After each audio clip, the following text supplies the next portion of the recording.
ఖుషిగా హాయిగా ఖుషి ఖుషిగా హాయిగా రేడియో ఖుషి.com రేడియో ఖుషి.com.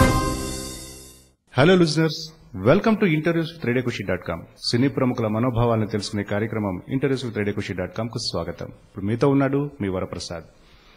ఇంద్రగంటి మోహన కృష్ణ ఈ పేరు వినగానే సినీ ప్రేక్షకులందరికీ కూడా టక్కున గుర్తొచ్చేటటువంటి సినిమా గ్రహణం. గ్రహణం సినిమా తన మొదటి ప్రయత్నమైన ఉత్తమ చిత్రంగా జాతీయ అవార్డును కూడా అందుకుంది. తన మలి చిత్రం మాయాబజార్ తరువాత ఇప్పుడు అష్టాచెమ్మ సినిమాతో సక్సెస్ఫుల్ డైరెక్టర్ గా టాలీవుడ్ లో ఒక సుస్థిరమైనటువంటి స్థానాన్ని సంపాదించుకున్న ఇంద్రగంటి మోహన కృష్ణ ఈ రోజు మనతో ఉన్నారు. వారిని అడిగి అష్టాచెమ్మ చిత్ర విశేషాలని, ఆయన మనసులోని భావాల్ని ఆయన మాటల్లోనే విందాం. నమస్కారం సార్. నమస్తే. ఫస్ట్ ఆఫ్ ఆల్ కంగ్రాచులేషన్స్ అండి. ఎందుకంటే అష్టాచెమ్మ సినిమా విడుదలైన అన్ని చోట్ల కూడా చాలా సక్సెస్ఫుల్ గా ఒక యూత్ఫుల్ అండ్ ఒక ఫ్యామిలీ ఎంటర్టైనర్ గా అందరినీ కూడా అలరిస్తోంది. సో దీనిపై మీ ఫీలింగ్?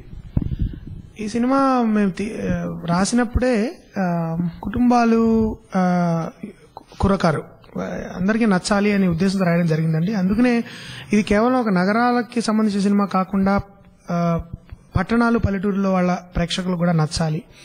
అందుకనే ఫస్ట్ హాఫ్ ఈ సినిమా అంతా మీకు నగరంలో జరిగినా కూడా సెకండ్ హాఫ్ అంతా పల్లెటూరులో జరుగుతుంది. సో రెండు రకాల వాతావరణాలు నేను చూపించగలగాలి. కేవలము భౌతికమైన వాతావరణం, ఫిజికల్ గా వాతావరణమే కాకుండా అక్కడున్న సమాజం, అక్కడ వాళ్ళ కట్టుబాట్లు, అలవాట్లు, వాళ్ళ దుస్తులు ధరించే పద్ధతి, ఇవన్నీ కూడా నేను చూపించగలగాలి. ఈ రెండు రకాల వాతావరణాల్లో తెలుగు బ్యాక్గ్రౌండ్ తో ఒక ఎలాంటి వాతావరణాన్ని చూపించినా కూడా ఒక తెలుగుతనం, స్టీరియోటిపికల్ తెలుగుతనం కాకుండా ఒక కాంటెంపరీ సమకాలీన తెలుగుతనాన్ని చూపించాలి, సమకాలీన పరిస్థితుల్లో ఉండే తెలుగుతనాన్ని చూపించాలని ప్రయత్నించడం జరిగింది. అది ఇంత పెద్ద స్థాయిలో సక్సెస్ అవుతుందని నేను ఊహించలేదు. ఎందుకంటే ఐ థాట్ ఇది ఒక రకమైన ఏమనాలంటే సెన్సిబిలిటీ, కొంచెం విభిన్నమైన సెన్సిబిలిటీతో రాసిన కథా మాటలు కూడా ఇవి. అయితే ఈ స్పందన చూసి నాకు అనిపించింది, అంటే ప్రేక్షకులు ఎంత మామూలు రొటీన్ సినిమాలంటే ఎంత విసిగిపోయి ఉన్నారు అనేది ఈ సినిమా ద్వారా నాకు అర్థమైంది. సో ఎక్కడ కేవలం నగరాల్లోనే కాకుండా పట్టణాల్లో కూడా ఈ సినిమాకి విశేషమైన ఆదరణ లభించడం నాకు చాలా ఆనందంగా అనిపిస్తుంది. సార్, గతంలో మీరు చేసినటువంటి సినిమాలు గ్రహణం, మాయాబజార్, అష్టాచెమ్మ, అంటే ఈ మూడు సబ్జెక్ట్స్ కూడా మూడు డిఫరెంట్ ఎలిమెంట్స్ మీరు టచ్ చేయడం జరిగింది. యాక్చువల్లీ అష్టాచెమ్మ సినిమాకి స్టోరీ లైన్ కి ఇన్స్పిరేషన్ ఏంటండి అసలు? ఈ సినిమాకి స్ఫూర్తి ఆస్కార్ వైల్డ్ అనే ఒక ప్రఖ్యాత బ్రిటిష్, అంటే ఐరిష్ రైటర్ ఆఫ్ బ్రిటిష్, ఏమనాలంటే అక్కడ 1889 సంవత్సరంలో ఆయన రాసిన నాటకం, ఐ థింక్ 1889 నాకు తెలిసి, ఆయన రాసిన నాటకం ఇంపార్టెన్స్ ఆఫ్ బీయింగ్ ఆనెస్ట్ అనే నాటకాన్ని నేను, ఆ నాటకంలో ఉన్న ప్రధానమైన ఒక అంశాన్ని, మెయిన్ ఐడియాని నేను స్ఫూర్తిగా తీసుకుని రాయడం, ఈ కథను రాయడం జరిగిందండి. అందుకు నా సినిమా చివరి కూడా it's dedicated to him, to Oscar for wild inspiration అనే డెడికేషన్ ఉంటుంది. అయితే అది ఆయన రాసిన పరిస్థితులు, ఆయన రాసిన సమాజం వేరు, ఆ టైం వేరు. దాన్ని పూర్తిగా నేను ఆ ఐడియాని నేను కంప్లీట్ గా మన సమకాలీన పరిస్థితులకి, వాతావరణానికి మలచడం జరిగింది. అందుకనే ధైర్యంగా నేను రైటర్స్ క్రెడిట్ కూడా తీసుకున్నాను ఈ సినిమాలో. అయితే ఎవరైతే ఒక ఇమేజ్ లోంచి బయటపడడానికి ప్రయత్నించే ఒక అబ్బాయి, ఒక ఇమేజ్ అంటే విపరీతంగా ఇష్టపడిపోయిన ఒక అమ్మాయి కలుసుకుంటే ఎలా ఉంటుంది, ప్రేమలో పడితే ఎలా ఉంటుంది అనే ఒక విచిత్రమైన పాయింట్ ఆస్కార్ వైల్డ్ 1889లో డీల్ చేయడం జరిగింది. దాన్ని నేను అడాప్ట్ చేసి ఈ పాయింట్ తీసుకుని కథ రాయడం జరిగిందండి. అదేవిధంగా కాస్టింగ్ విషయానికి వచ్చినట్లయితే చాలా చక్కగా అందరు పర్ఫార్మెన్స్ యాప్ట్ గా సూట్ అయ్యాయి క్యారెక్టర్స్ అన్ని కూడానండి. సో అంటే ఇంత పర్ఫెక్ట్ మ్యాచ్ చేయాలంటే క్యారెక్టర్స్ అన్ని కూడా కాస్టింగ్ పరంగా దీనికి చాలా గ్రౌండ్ వర్క్ చేసే ఉంటారని చెప్పి అనిపించే విధంగా ఉన్నాయి. సో అసలు కాస్టింగ్ విషయానికి వచ్చినట్లయితే కాస్టింగ్ ఎట్లా సెలెక్ట్ చేసుకోవడం జరిగింది? ఆ క్యారెక్టర్స్ అన్ని కూడా లైక్ రాంబాబు గారి క్యారెక్టర్ పర్ఫెక్ట్ గా సూట్ అయిందండి. అది ఈవెన్ మన నాని క్యారెక్టర్ కూడా చాలా చక్కగా చేశారు, పర్ఫార్మెన్స్ కూడా. Even Swathi already proved. So వాటి గురించి కూడా చెప్పండి సార్. ఈ సినిమా మేము కొత్త వాళ్ళతో చేయాలని నిర్ణయించుకున్న తర్వాత మేము ఆడిషన్స్ చేయడం జరిగిందండి. నాని రాంబాబు పాత్ర వేసిన, మహేష్ రాంబాబు పాత్ర వేసిన నాని ఒక స్నేహితురాల ద్వారా పరిచయం అయ్యారు, గీత గారి ద్వారా. ఆయన ఆడిషన్ లో నాకు చాలా నచ్చారు. తర్వాత స్వాతి ఆఫ్ కోర్స్ ఆడవారి మాటలకు అర్థాలు వేర్లేలా అమ్మాయిని చూసి నేను తప్పకుండా ఈ అమ్మాయి చేయాలి, ఈ అమ్మాయిని తీసుకోవాలి హీరోయిన్ కింద అనుకోవడం జరిగింది. శ్రీనివాస్ అవసరాల ఆనంద్ పాత్ర, అతను idlebrain.com లో మేము ఒక టాలెంట్ హంట్ లో అతను న్యూజెర్సీ నుంచి పంపించిన సీడీ చూసి అతన్ని సెలెక్ట్ చేయడం జరిగింది. భార్గవిని ఇక్కడ అమృతం సీరియల్లోనూ అమ్మమ్మ.com లోను చూసి అమ్మాయి తెలుగు మాట్లాడే పద్ధతి నాకు చాలా నచ్చి అమ్మాయిని తీసుకోవడం జరిగింది.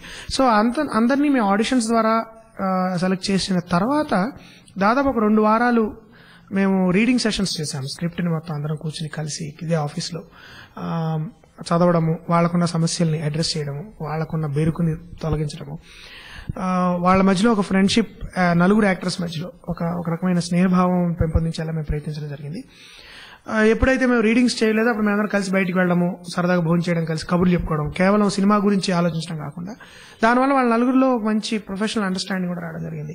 ఎప్పుడు వీలైతే అప్పుడు సీనియర్ యాక్టర్స్ భరణి గారు లాంటిగా, ఝాన్సీ గారు లాంటి వాళ్ళు, హేమ గారు లాంటి వాళ్ళు వచ్చి వాళ్ళతో కొంచెం ఇంటరాక్ట్ అయ్యే షూటింగ్ లో కానీ లేకపోతే నాన్ షూటింగ్ టైంలో కానీ ప్రయత్నించాము. దానివల్ల నా ప్రిపరేషన్ అనేది చాలా హైలీ ప్రిపేర్డ్ గా ఈ సినిమా షూటింగ్ వెళ్ళడం జరిగింది. సో చాలా వరకు అబౌట్ 80% ఆఫ్ ద క్రెడిట్, అంటే ఫైనల్ ప్రోడక్ట్ ఇవ్వాల్సిన క్రెడిట్ మాకు పేజ్ మీదే, పేపర్ మీద వచ్చేసింది. So remaining 20% was mere execution, improvisation, execution. కాబట్టి భవిష్యత్తులో కూడా నాకు చాలా ఇష్టం రిహర్సల్స్ చేసి షూటింగ్ వెళ్ళడం అనేది. దానివల్ల టైం సేవ్ అవుతుంది, ఫుటేజ్ సేవ్ అవుతుంది, and plus actors comfort level చాలా బాగా పెరుగుతుంది. సో ఆ విధంగా మేము కొత్త వాళ్ళని సెలెక్ట్ చేసుకుని కొత్త పాత తరాన్ని కలిపి రిహర్సల్ ప్రిపరేషన్ తో ముందుకు వెళ్ళడం వల్ల ఈ సినిమా మేము చాలా తక్కువ రోజుల్లో షూట్ చేసి 43 రోజుల్లో పాటలు 4 పాటలు టాకీ 2 కలిపి 43 రోజుల్లో షూట్ చేసేయగలిగాం.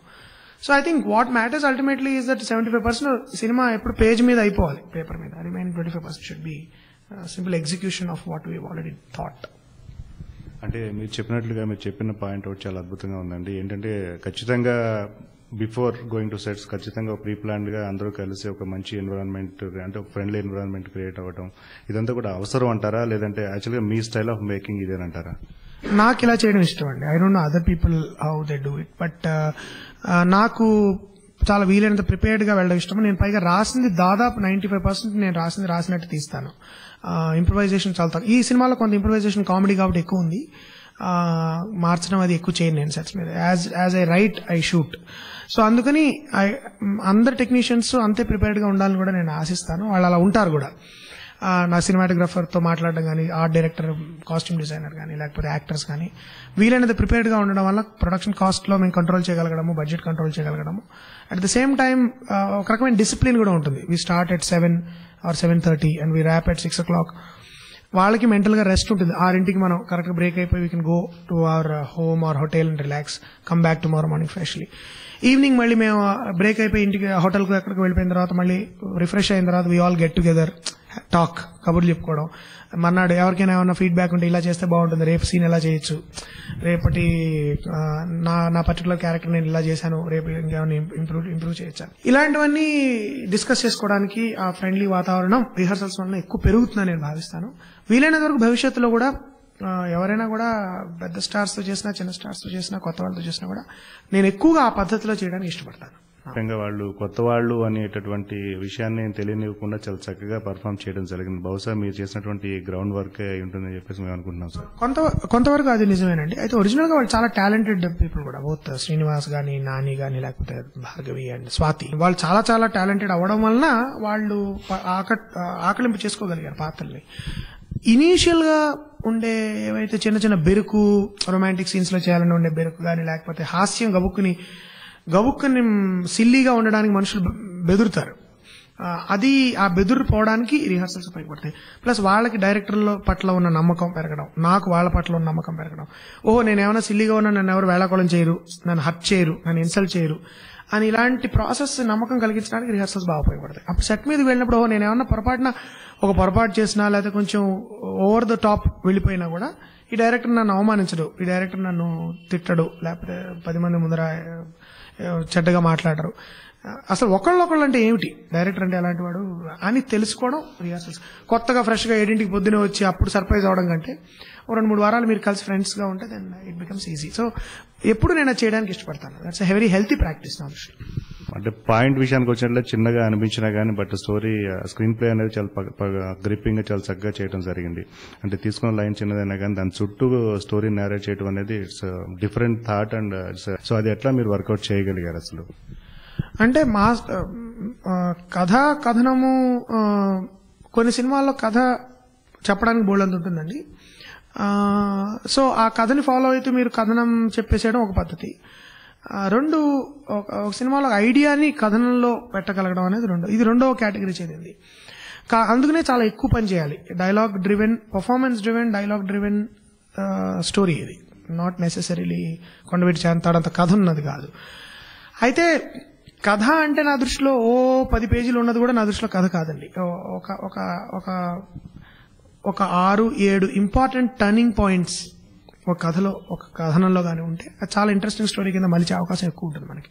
అలాంటి ఒక 6-7 చంక్స్ ఉంటాయి ఒక సినిమాలో, ఒక 3 ఫస్ట్ హాఫ్లో, ఒక 3 సెకండ్ హాఫ్లో. అయితే ఈ సినిమాలో ఎక్కడ ఛాలెంజ్ అంటే మొదటి భాగంలో వేసిన ముడులన్నీ రెండో భాగంలో విప్పగలగాలి అంతే ఎఫిషియెంట్ గా, తొందరగా విప్పగలగాలి, ఆడియన్స్ పేషెన్స్ టెస్ట్ చేయకుండా విప్పగలగాలి. సో కొంతమంది క్లైమాక్స్ కొంచెం స్లో అయిందండి ఇలా కంప్లైంట్ చేసిన వాళ్ళు ఉన్నారు. బట్ ఆ టైం మీరు స్పెండ్ చేసి ఆ ముడి విప్పకపోతే ఇంకా ఎక్కువ మంది కంప్లైంట్ చేసేవారు సరిగ్గా. సో అది వీలైనంత తొందరగా నేను రిజాల్వ్ చేయడానికి ట్రై చేయడం జరిగింది. సో ఈ కథలో ముఖ్యమైన ఛాలెంజ్ ఏంటంటే ఫస్ట్ హాఫ్ లో పడే ప్రథమార్థంలో వచ్చే అన్ని రకాల గందరగోళ ముడుల్ని రెండో అర్థంలో, ద్వితీయార్థంలో విసు కలిగించకుండా, హాస్యం చావకుండా రిజాల్వ్ చేయగలగడం. సో ఆ విధంగా కథనం ఎక్కువ పెద్దపీట వేసిన ఒక సినిమా ఇది. అట్ ద సేమ్ టైం వీటన్నిటికంటే ముఖ్యంగా నటనకి, మాటలకి, సంభాషణలకి ఎక్కువ పెద్ద గుర్తింపు నాకు వచ్చింది ఒక రైటర్ కింద కానీ, యాక్టర్స్ కింద నలుగురికి కూడా చాలా పేరు వచ్చింది. కాబట్టి ఒక విధంగా it's actors and script driven film అని నేను చెప్పగలను. So that's one way of telling A story. కొన్ని జానర్లకి ఇప్పుడు నేను ఒక దెయ్యం సినిమా తీశాను, దెయ్యం సినిమాలో కథ కంటే కథనం ఎక్కువ ఉంటుంది. యాక్షన్ ఫిల్మ్ లో కథ కంటే కథనం ఉండొచ్చు. ఫ్యామిలీ డ్రామా తీశాను అనుకోండి, ఎక్కువ కథ ఉండొచ్చు. So it depends on the type of story. మనం ఎలాంటి కథను తీసుకుంటాం దాని మీద ఎక్కువ ఆధారపడి ఉంటుంది నా దృష్టిలో. అదేవిధంగా ఈ క్యారెక్టర్స్ పరంగా కూడా చాలా చక్కగా అందరూ కూడా పర్ఫామ్ చేయడం జరిగింది. అదేవిధంగా టైటిల్ విషయానికి వచ్చినట్లయితే అష్టాచెమ్మ అనేది యాక్చువల్గా గేమ్ గానే అందరికీ పరిచయం. ఈ సినిమా తోటి అందరికీ కూడా ఒక మంచి దాని మీద ఒక మంచి అభిప్రాయం కూడా రావడం జరిగింది. ఇప్పుడు మర్చిపోయినటువంటి ఆ గేమ్ ని మళ్ళీ తిరిగి మొదలు పెడుతున్నారు చాలా మంది కూడా. సో ఈ అష్టాచెమ్మ టైటిల్ ఈ సినిమాకి కరెక్ట్ గా అంటే ఎట్లా పెట్టగలిగారు, అసలు యాక్చువల్ ఈ థాట్ ఎట్లా వచ్చింది అసలు? అష్టాచెమ్మ అనేది ఇప్పుడు మేము మొబైల్ గేమ్ కింద, మామూలు వీడియో గేమ్ కింద కూడా రిలీజ్ చేశాము.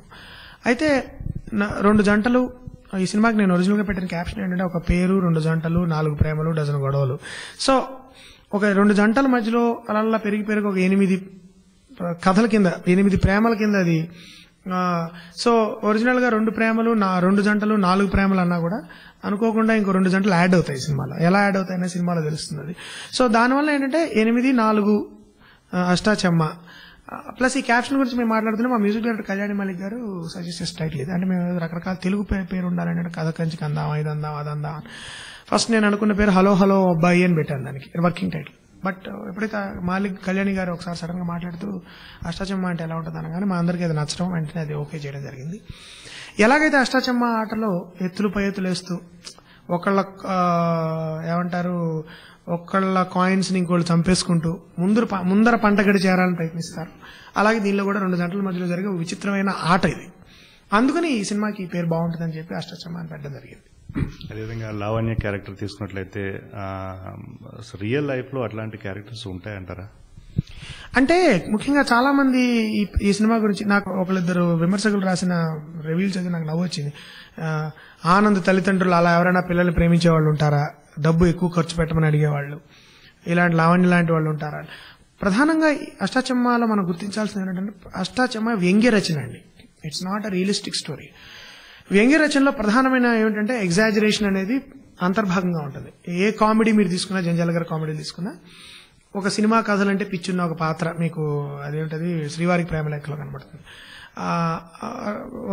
నడక అంటే పిచ్చున్న ఒకళ్ళు చూపులు కలిసిన సుబ్బేడ. వ్యంగ్య రచనలో ప్రధానంగా అన్ని ఎగ్జాజరేటెడ్ గా ఉంటాయి. ఆ అమ్మాయికి మహేష్ బాబు పట్ల ఉన్న మీరు వాయిస్ ఓవర్ లో గానీ ఎగ్జాజరేటెడ్ గా ఉంటుంది. పిల్లల్ని తల్లిదండ్రులు ట్రీట్ చేసే విధానం కూడా ఆనంద్ క్యారెక్టర్ తల్లిదండ్రుల్లో ఎంత ప్యాంపర్ చేస్తున్నారు ఇప్పుడు అనేది వ్యంగ్య రచన. కామెడీ రైటర్స్ గురించి ఒక మంచి మాట ఉంటుందని, ఎప్పుడు కామెడీ రచన ఎప్పుడు బాగుంటుందంటే ఆ రచయిత అనేవాడు తనకి సమాజంలో అత్యంత కోపం కలిగించే విషయాల గురించి ఏ విషయం అయితే మనకి ఎంత చిరాకు కలిగిస్తుందో దాన్ని మనం ఎక్కువ వేళాకోళం చేస్తాం కామెడీలో.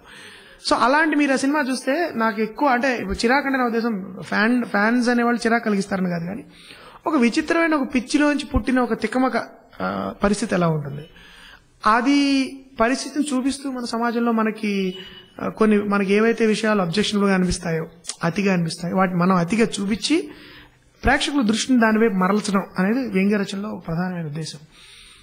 అలాగే మీకు ఎన్ఆర్ఐల పిచ్చి వాళ్ళ పిల్లలకి ఎన్ఆర్ఐలు ఇచ్చి పెళ్లి చేయాలని ఒక పిచ్చి ఎలా ఉందనే దాన్ని హైలైట్ చేయడం జరిగింది. పిల్లల్ని ఎలా తల్లిదండ్రులు ప్యాంపర్ చేస్తున్నారు, అరే please be a bad boy, కనీసం 2 లక్షలైనా ఖర్చు పెట్టరు నా కార్డు మీద అనేది ఒక పిచ్చి.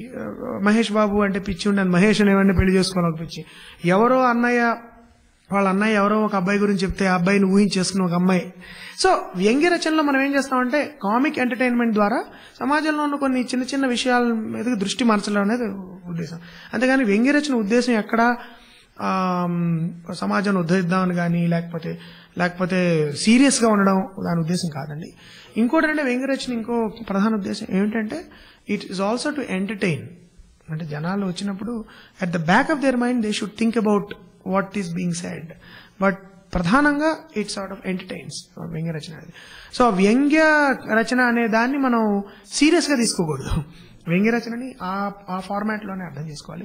సో అలా అర్థం చేసుకుంటే దానిలో ఉన్న ఎగ్జాజరేషన్ అంతా ఏమన్నారంటే సందర్భోచితంగానే ఉంటుంది నా దృష్టిలో. బాగుంది సార్ అది. తర్వాత సినిమా మ్యూజిక్ విషయానికి వచ్చినట్లయితే కళ్యాణ్ మాలిక్ గారు చాలా అద్భుతమైనటువంటి మ్యూజిక్, చాలా అద్భుతమైనటువంటి సాంగ్స్ ఇవ్వడం జరిగింది. సో సంగీతం గురించి కూడా 2 విషయాలు చెప్పండి సార్. కళ్యాణి మాలిక్ గారి సంగీతం నేను అయితే నుంచి నాకు ఆయన పద్ధతి నాకు చాలా ఇష్టం అండి. ఆయన కంపోజింగ్ స్టైల్ అది. ముఖ్యంగా 2 విషయాలు, ఒకటి సౌండ్ ని చాలా బాగా రికార్డ్ చేస్తారు, 2 తెలుగు భాషని ఎట్లాగా విరవాలి, తెలుగు భాషని ఎట్లాగా కరెక్ట్ గా పలికించాలి సంగీతంలో అనేది ఆయనకు బాగా తెలుసు. అఫ్ కోర్స్ సిరివెల్ల సీతారామ శాస్త్రి గారి నుంచి మనం చెప్పక్కర్లేదు. సో వీలైనంత వరకు 1, 2 తప్ప నాన్ తెలుగు మాటలు ఉండకూడదు దీనిలో మేము నిర్ణయించుకోవడం జరిగింది. సో తిరుతారా కొడతారాలో 1, 2 తెలుగు హిందీ మాటలు వినబడతాయి. హల్లో అంటూ పిలిచిలో 1, 2 వినిపించవచ్చు బహుశా. మిగతా అన్ని వీలైనంత వరకు తెలుగు మాటలతోనే మన పాటలు రాయాలని అనుకోవడం. శాస్త్రి గారు కూడా అదే పట్టుదలగా అంత ఇష్టంగా రాసిన పాటలు ఇవి.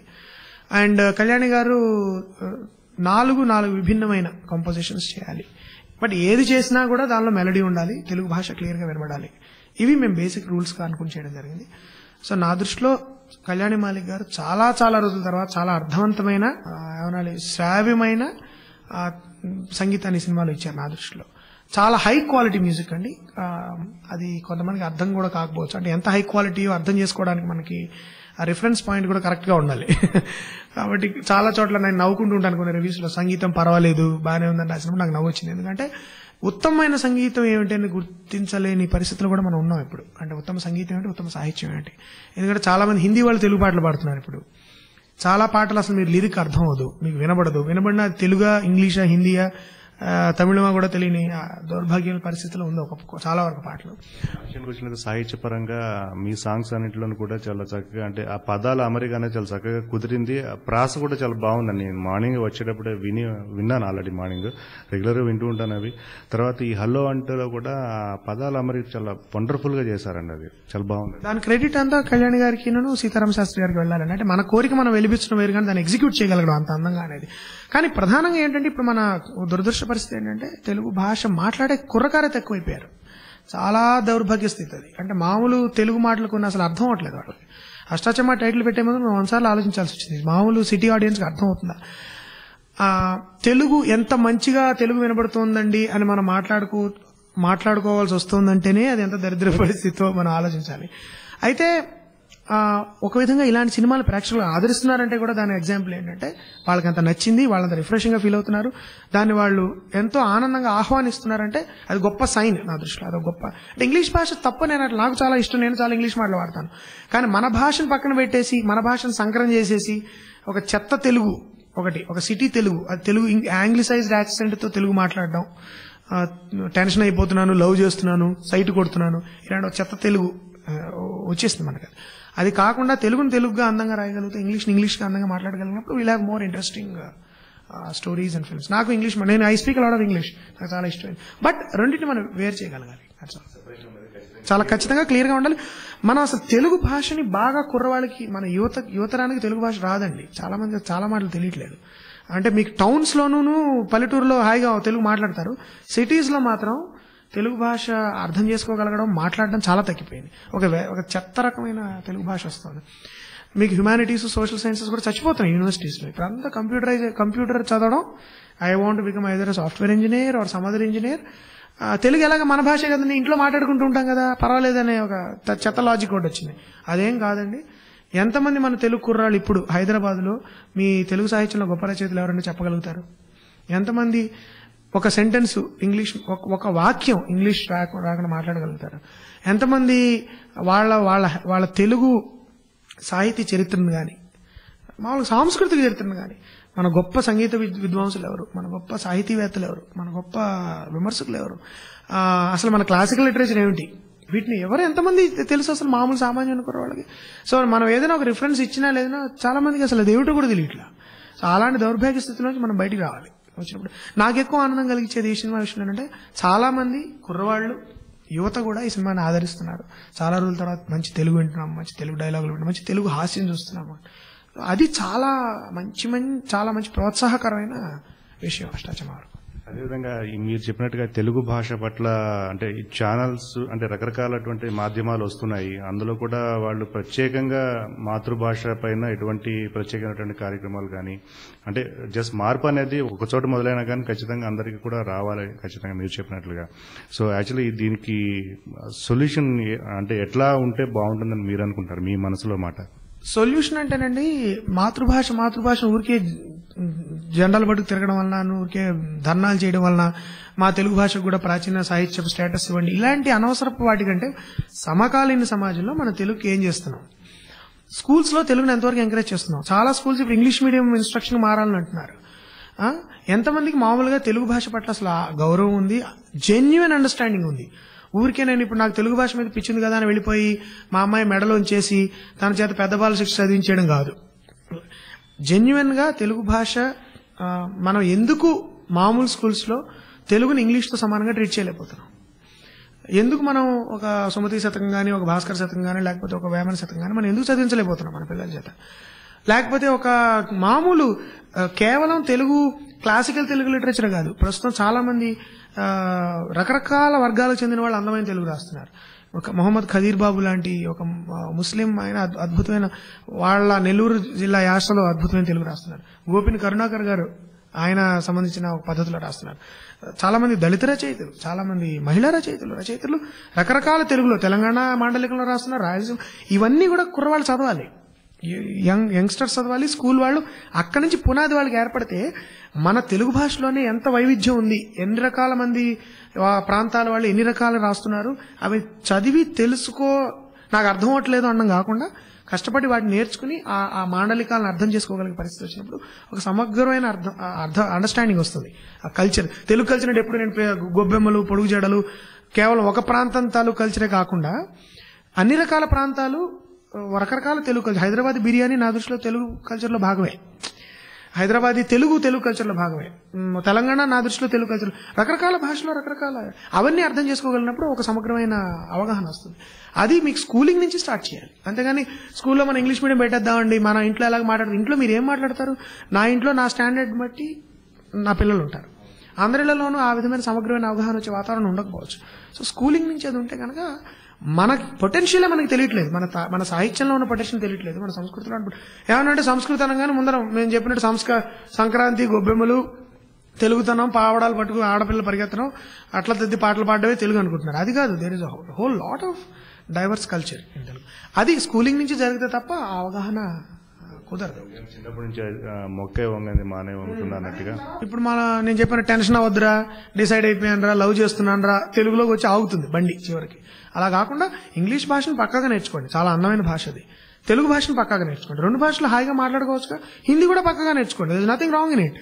బట్ కలిపేసి మిక్స్ చేసి, అది కూడా అసందర్భంగా మిక్స్ చేసి ఎందుకు ఏ భాష మనం ఎలా మాట్లాడుతున్నామో తెలియని ఒక దౌర్భాగ్య స్థితిలో మాత్రం మనం ఉండకూడదు. ఇంకా మన సినిమా విషయానికి వచ్చినట్లయితే కెమెరా పాయింట్ ఆఫ్ వ్యూలో చూసుకున్నట్లయితే ఫోటోగ్రఫీ చాలా అద్భుతంగా చేయడం జరిగిందండి. సో ఫోటోగ్రఫీ గురించి కూడా చెప్పండి సార్. పీజీ విందా గ్రహణం సినిమాకి నాతో వర్క్ చేశారండి. మా ఇద్దరికి చాలా కాలంగా అనుభవం ఉంది, మంచి అనుబంధం ఉంది. ఒక రకమైన సినిమాలు తీయడంలో అనుభవం ఉండడం వల్ల మీ ఇద్దరం చాలా తక్కువ మాట్లాడుకుని ఎక్కువ కమ్యూనికేట్ చేసే స్నేహం మా ఇద్దరిలో ఉంది. సో అందుకని విందా ముందు నుంచి మేము ఇది గ్రహణం వేరేగా షూట్ చేసాము, చాలా సీరియస్ ఫిల్మ్, ఇది కామెడీ. దీన్ని మనం వేరేగా షూట్ చేయాలంటే ఎలాంటి కలర్స్ వాడాలి, ఎలాంటి కాస్ట్యూమ్స్ వాడాలి, ఎలాంటి బ్యాక్గ్రౌండ్స్ వాడాలి, ఇవన్నీ ముందు నుంచి మేము డిస్కస్ చేసుకోవడం. దానికి మా కళాదర్శకుడైన రవీందర్, కాస్ట్యూమ్ డిజైనర్ అరవింద్ జాషువా, నేను విందా, మేము నలుగురం కలిసి కాన్స్టెంట్ గా మాట్లాడుకోవడం, డిస్కస్ చేసుకోవడం వల్ల ఆ విధమైన కోఆర్డినేషన్ ఆ 4 డిపార్ట్మెంట్స్ మధ్యలో ఏర్పడడం వల్ల మీరు సినిమాటోగ్రఫీలో చూసే అందానికి సగానికి సగం బాధ్యులు art director and costume designer కూడా. వాళ్ళ కాంట్రిబ్యూట్ చేయకపోతే మేము అలా చేయలేము. సో ఈ ముగ్గురు ఈ సినిమా లుక్ ఏదైతే కొత్త లుక్ ఒకటి వచ్చింది ఈ సినిమాకి, దానికి విందా, రవీందర్ అండ్ అరవింద్ వీళ్ళ ముగ్గురు వర్క్ కూడా చాలా వరకు కాంట్రిబ్యూట్ చేసింది. వాటన్నిటినీ ఒక వరుసలో అందమైన దీనిలో అమర్చి మార్తాండ్ వెంకటేష్ గారు ఫ్యాంటాస్టిక్ జాబ్. సో వీళ్ళందరి అలా కొలాబరేటివ్ ఎఫర్ట్, సేమ్ ఒకే విధమైన ఆలోచన ధోరణి ఉన్న వ్యక్తులు, వాళ్ళ వయసు పరిమితులు ఏవైనా కూడా, డిఫరెంట్ ఏజ్ గ్రూప్స్ అయినా కూడా ఒకే రకమైన ఆలోచన ధోరణి ఉన్నప్పుడు కలిసినప్పుడు ఇలాంటి ఒక ఈక్వలీ డిస్ట్రిబ్యూటెడ్ టాలెంట్ అనేది మనకి జరుగుతుందండి. అది లక్కీగా మాకు అష్టాచమాలో కుదిరింది. ఈ సక్సెస్ మీరు ముందే ఊహించారా?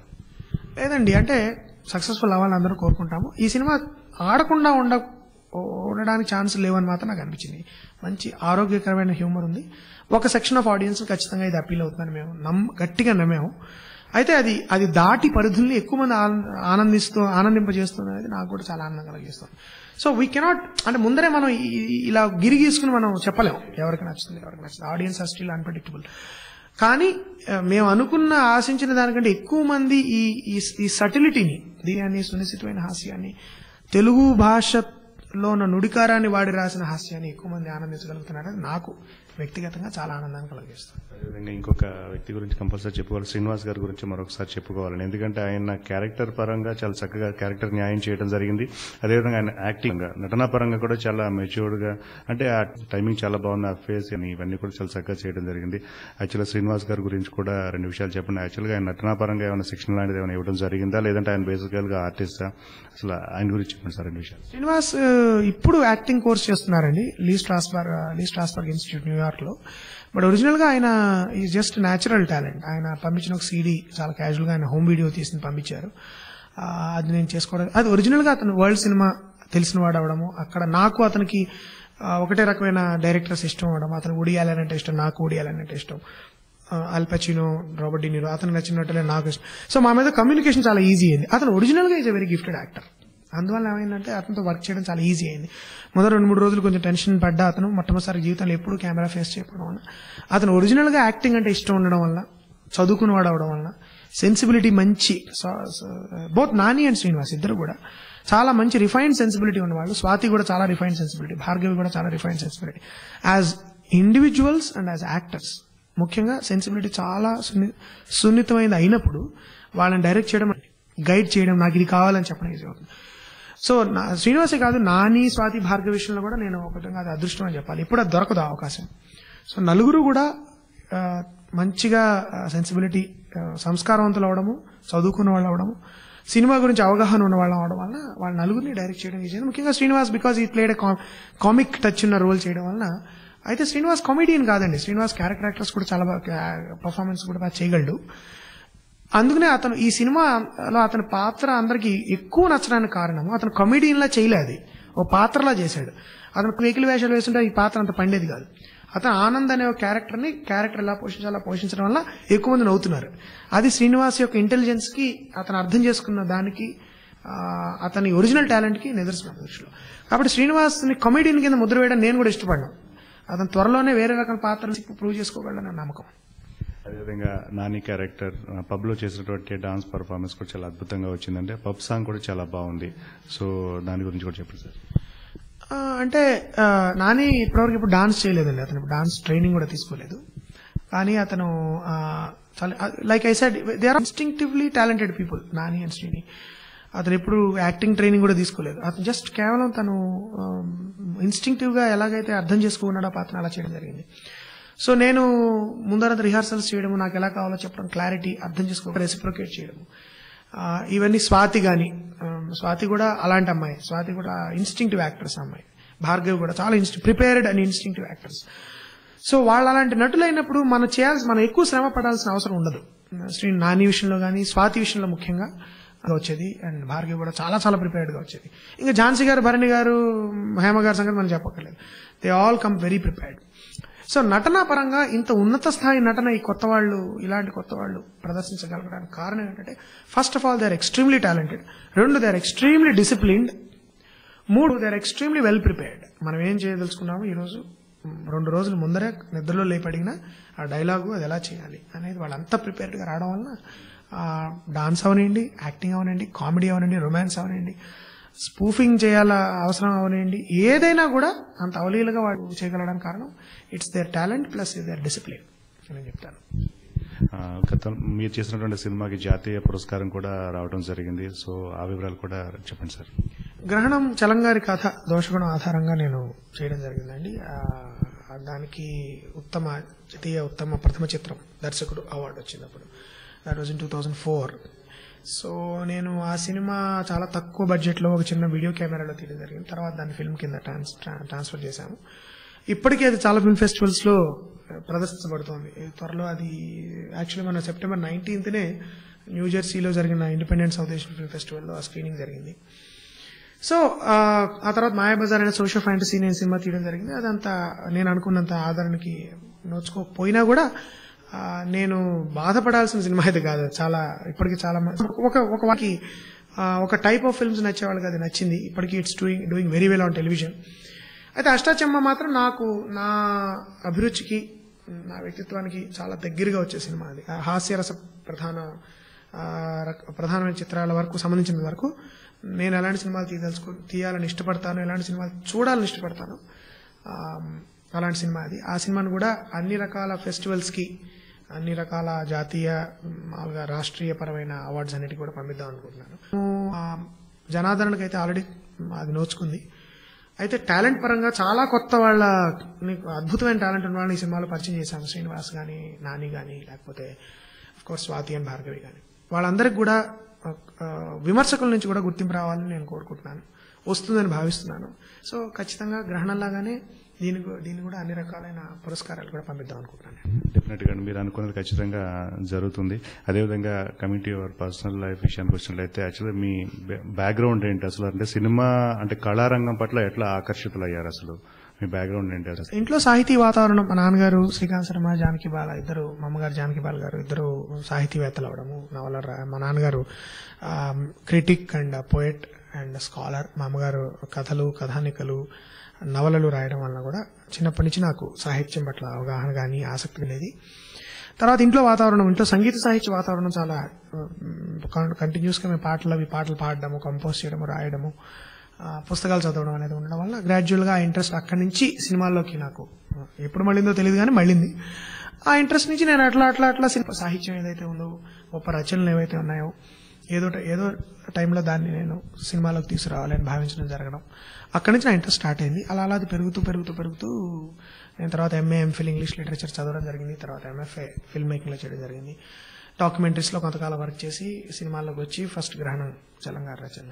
సో ఇట్స్ బేసికలీ ఫౌండేషన్ అయితే ఖచ్చితంగా నేను సాహిత్యం వల్లనే ఏర్పడిందని భావిస్తున్నాను. నా వరకు మీకు అంటే ఖచ్చితంగా ఇన్స్పైర్ చేసినటువంటి దర్శకులు ఎవరైనా ఉన్నారండి తెలుగు ఇండస్ట్రీలో?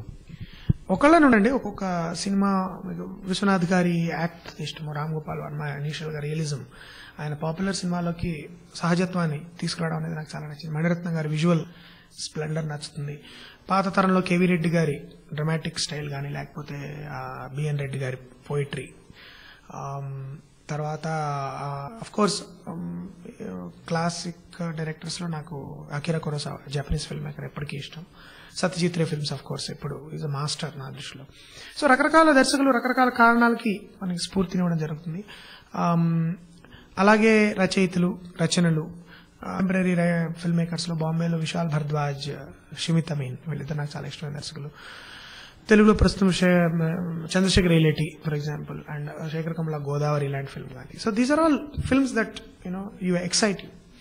ఒక వ్యక్తి అని కాకుండా సినిమా బట్టి నాకు ఎక్కువ ఎక్సైట్ అవుతూ ఉంటాను. బట్ వ్యక్తిపరంగా ఒకళ్ళు చెప్పాలంటే ఇండియన్ ఫిల్మ్ మేకర్స్ లో నాకు సత్యజిత్ రే ఎప్పటికీ ఇష్టం అండి.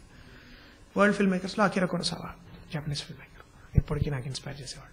ఓవర్సీస్ రెస్పాన్స్ ఎలా ఉందంటే సినిమా అక్కడ కూడా మీరు ప్రవాస భారతీయుల మధ్య దీన్ని విడుదల చేయడం జరిగింది, అక్కడ ప్రవాస భారతీయుల రెస్పాన్స్ ఎలా ఉంది? ఈ సినిమా చూసిన శేఖర్ కమల, చాలా యాక్షన్ కమల గారి సినిమా నేనే డిస్ట్రిబ్యూట్ చేస్తానని చేయడం జరిగిందండి. అనూహ్యమైన రెస్పాన్స్, స్పందన వచ్చింది ఆ సినిమా. అంటే కలెక్షన్స్ పరంగా కానీ, లేకపోతే నాకు చాలా మంది ముళ్ళపూడి వెంకటరమణ గారు మళ్ళీ గుర్తొస్తున్నారు, జంజాల గారు గుర్తొస్తున్నారు లాంటి కాంప్లిమెంట్స్ ఇవ్వడం జరిగింది. సో ఇప్పటికీ ఇంకా చాలా పెద్ద స్థాయిలో కలెక్షన్స్ చేస్తుంది. ఇప్పుడు 19th నుంచి లాస్ ఏంజలస్ లో స్టార్ట్ అయింది, బాస్టన్, మినియాపోలిస్, కేవలం ఒక 6 ప్రింట్లతో స్టార్ట్ అయింది. Now it's almost come to 10 bits. Singapore లో కూడా they are showing now. So చాలా ఆరోగ్యకరమైన కామెడీ, ఆరోగ్యకరమైన సినిమా, రిఫ్రెషింగ్ గా వచ్చిన కామెడీ అని చెప్పి వాళ్ళందరూ కూడా ఆనందిస్తున్నారు. సో కేవలం ఇక్కడ లోకల్ గా కాకుండా ప్రవాసాంధ్రులను కూడా అంతగా ఆకట్టుకోవడం నాకు చాలా ఆనందం కలిగించింది. అదేవిధంగా భవిష్యత్తులో ఇంద్రగంటి మోహన కృష్ణ గారి దర్శకత్వంలో ఎటువంటి సినిమాలను తెలుగు ప్రేక్షకులు ఎక్స్పెక్ట్ చేయొచ్చండి? పలానాది అని ఎక్స్పెక్ట్ చేయలేని ఏదైనా ఎక్స్పెక్ట్ చేయొచ్చండి. అంటే I don't want to get caught in a trap. Basically ఇప్పుడు ఇది కామెడీ చేశాను, మళ్ళీ ఇమీడియట్ గా కామెడీ చేయాలా వద్దా, చేయొచ్చు, బహుశా మంచి ఐడియా వస్తే బహుశా I make a comedy. But ఒక బ్రాండింగ్ ఏర్పడిపోయి ఇప్పుడు ఇలా serious cinema, Mayabazar socio fantasy, ఇది కామెడీ, ప్రాబబ్లీ నెక్స్ట్ ఇది మళ్ళీ నేను రొమాంటిక్ ఫిల్మ్ తీస్తాను, ఒక romance love story or a thriller or something, వేరే విధమైన జానరా తీయాలని నా కోరిక, కానీ బ్రాండెడ్ గా అయిపోవాలని నాకు ఇష్టం లేదు. So you can only expect the unexpected from me.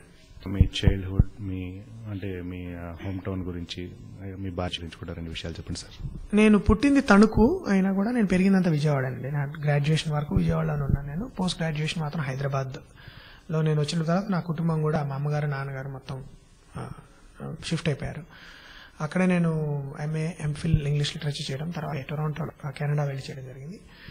MA MPhil టైంలో నేను నా భార్య ఉమాని కలవడం జరిగింది. అప్పుడు then we got married in 1996 లో మేము వివాహం జరిగింది. తర్వాత now I have a daughter, name is Nilima, she is 3.5. So my wife, నా భార్య ఉమా న్యూయార్క్ లో కొలంబియా యూనివర్సిటీలో PhD చేస్తుంది, ఆంథ్రోపాలజీ, కల్చరల్ ఆంథ్రోపాలజీలో.